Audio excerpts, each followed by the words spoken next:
इस वीडियो में हम डिस्कस करेंगे इंग्लिश स्ट्रैटेजी के बारे में, कैसे आप अपनी इंग्लिश को इम्प्रूव कर सकते हैं अपने आने वाले बैंक एग्ज़ाम्स के लिए, कैसे हम इंग्लिश में अपने मार्क्स को बढ़ा सकते हैं। देखिए, स्ट्रैटेजी वीडियो तो बहुत मिल जाएंगे यूट्यूब पे, टीचर्स डालते हैं, एस्पिरेंट्स भी डालते हैं, बट ये स्ट्रैटेजी वीडियो कैसे डिफरेंट है, ये मैंने एक एस्पिरेंट के पॉइंट ऑफ व्यू से बनाया है। कुछ पॉइंट्स ही लिखे हैं मैंने आपके लिए, बस कोई एक मैंने कॉपी पेस्ट करके या बहुत प्रॉपर स्ट्रैटेजी नहीं बनाई है मैंने जस्ट पॉइंट्स लिखे हैं जो हमें प्रिपरेशन करते टाइम हमें प्रॉब्लम आती है।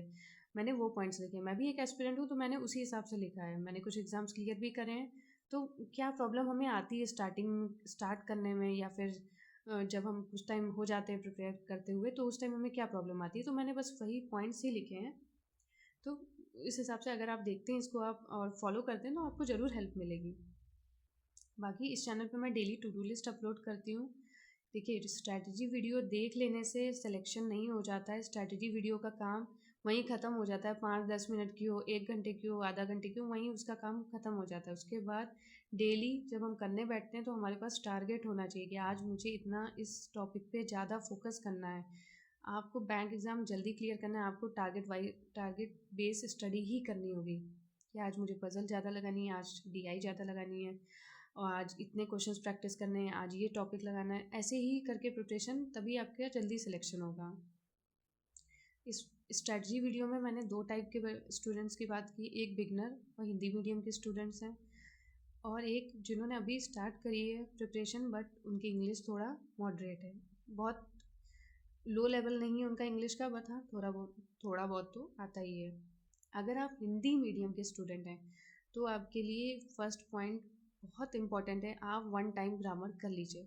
कोई कुछ भी बोले किसी वीडियो में कि आपको स्टार्टिंग से ही रीडिंग करनी है या कोई क्लास देखनी है, कुछ भी बोले, बट आप 1 टाइम ग्रामर कर लीजिए। आपको पहले अपना बेस बनाना ज़रूरी है। अगर आपका बेस ही नहीं बनेगा इंग्लिश में, आपको सेंटेंसेस समझ में ही नहीं आएंगे। आपको यही नहीं उसमें समझ में आएगा कि क्या सब्जेक्ट है, क्या वर्ब है, क्या नाउन है, तो इससे फिर कोई फ़ायदा नहीं है ना। आपको सेंटेंस समझ में आना चाहिए, क्या सब्जेक्ट, क्या वर्ब। बैंक एग्ज़ाम में जब एग्ज़ाम देने जाएंगे हम वहाँ देखेंगे बहुत सारे क्वेश्चंस तो ऐसे होते हैं कि जस्ट हमें किसी भी वर्ड की मीनिंग नहीं पता होती है, बट हमें ग्रामर से ही बन जाते हैं क्वेश्चंस।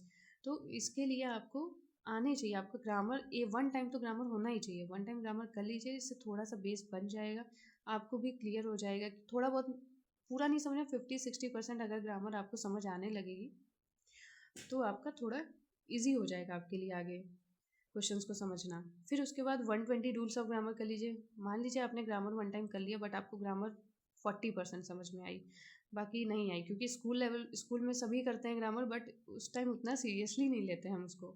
अभी आप करेंगे तो आपको ज़्यादा क्लियर समझ में आएगी। और एक बार ग्रामर हो जाने के बाद फिर आप 120 रूल्स ऑफ ग्रामर कर लीजिए। ये आप डेली 5 रूल्स करके देख सकते हैं। वीडियो है निमिषा मैम की यूट्यूब पे, फ्री में अवेलेबल है। आप डेली 5 रूल्स को देखिए, उनकी प्रैक्टिस करिए, क्वेश्चंस देखिए, तो इससे आपको बहुत हेल्प होगी। फिर आपके कॉन्सेप्ट भी इससे ग्रामर के रिवाइज होते रहेंगे।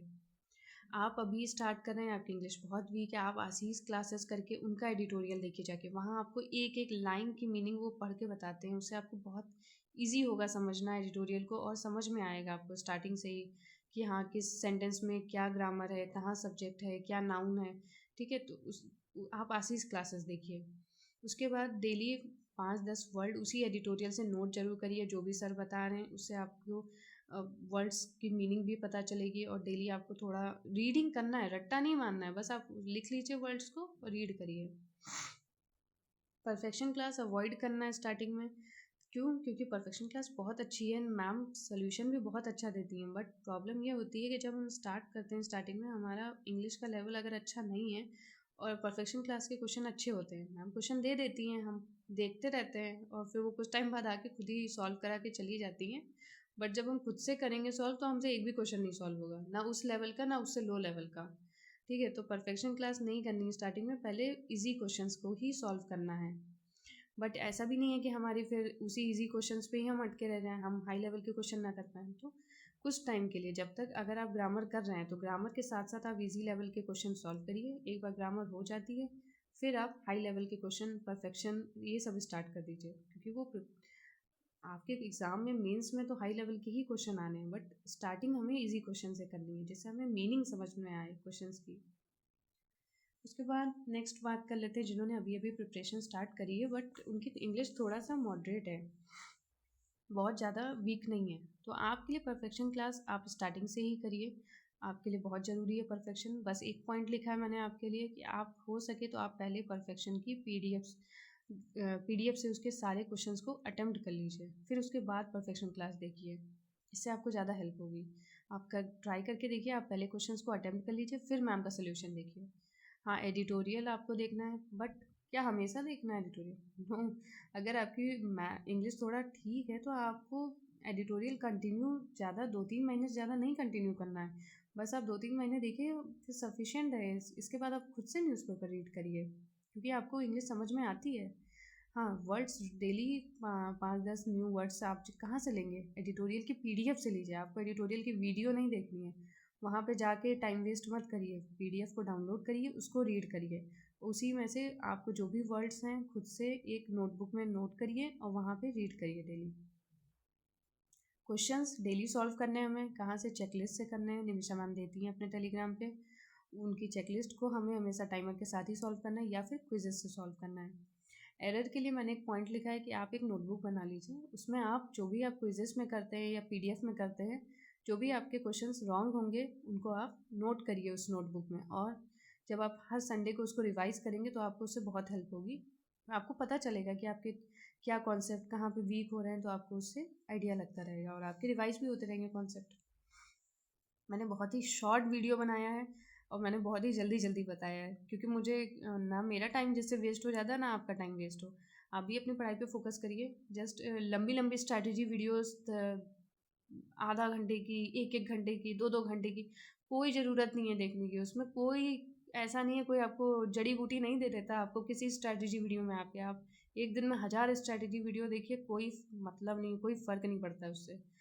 कोई भी उसका है ही नहीं लॉजिक देखने का इतनी। वो इतनी लंबी लंबी स्ट्रैटेजी वीडियो बना देंगे, उसमें बताते क्या हैं वही बस। सबको पता है वही बताना है कि जो डेली 10-10 क्वेश्चन करने हैं। अरे कुछ नहीं होता भाई उस 10-10 क्वेश्चन से। कोई एग्ज़ाम नहीं निकलता है, क्लर्क एग्ज़ाम भी नहीं निकलता है। आपको रोज़ टारगेट बेस्ड स्टडी करनी है, उसी से एग्ज़ाम निकलेगा। चाहे आपका आरबीआई असिस्टेंट हो और चाहे 2026 का कोई भी एग्ज़ाम हो।